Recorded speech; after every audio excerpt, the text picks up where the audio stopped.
Chief, if you could just start from the beginning, what time did you guys get the call? What was the call? And tell us what's happened since then. Yeah, the call came in at approximately 4:55 this afternoon. Single alarm initially, went to a second almost immediately, and then a third, and then a fourth. We have approximately 75 firefighters on scene battling the blaze. Crews did an amazing job. When we got here, the building was well involved. I don't know if you can see it from here, but the square footage of the warehouse is large. We had RVs going. We had residential buildings that were on the verge of catching, and the crews were able to keep it. This easily could have been, a 2 or 3 block fire if the crews hadn't really put a lot of pressure on the fire initially. And I know that it's very early, but can you give us any indication of what type of facility this was or what could have possibly started this? Yeah, I have Chief Jeddi, who was one of the first BCs on scene, that can give you a little bit more information, Chief. Good afternoon. And Chief, could we get the spelling of your name first? Sure. Porya, Jeddi, Papa, Oscar, Romeo, Yankee, Alpha is my first name, Porya. Last name is Jeddi, Juliet, Echo, Delta, Delta, India, Jeddi. So tell us about what I know it's very early, but again, anything that you do know right now about the building itself, where it started, how it started, what's inside the building, that type of thing. Absolutely. Upon arrival, we obviously saw a very large commercial building, fully involved, and a fire that was well progressing into exposures.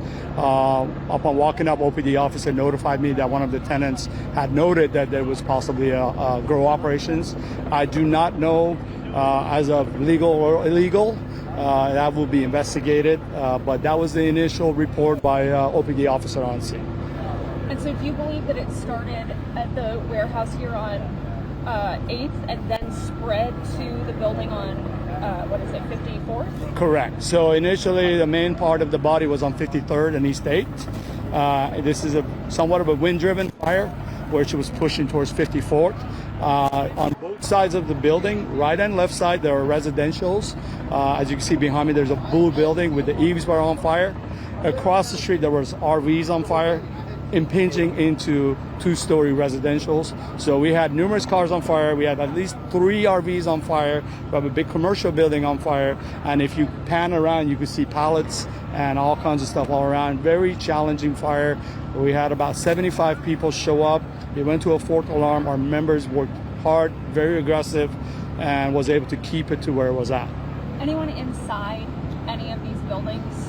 Initial reports we have no, but obviously to the size of the fire, we haven't made entry. This was and is currently a defensive fire attack, which means we did not go in to make sure that no members were injured. There's an investigator on scene. We'll be, looking at it further. I'm looking forward to talking to the tenant that was here with OPD to get a little bit more information. Do you know, was there anyone inside the building when the fire started? Did anyone come out of the building, or was that maybe a reporting party? It appeared that the female that was outside with the OPD was inside, and they noted that the grow operations caused the fire. That's the initial reports I got. It hasn't been confirmed. I also heard on the scanner something about a drone. Can you tell us about how you're utilizing that technology with this? Yeah, absolutely. Drones are super helpful. I personally wish we had one. Have our partners with OPD, sheriffs. We've used drones in the past with the Keller fire to look for hotspots. Essentially, they're super helpful with a large area, so you could see to the extent of the fire. In this case, in this one in particular, we couldn't see the back of it. So it is really helpful for a drone to kind of give us a help, on where it's going.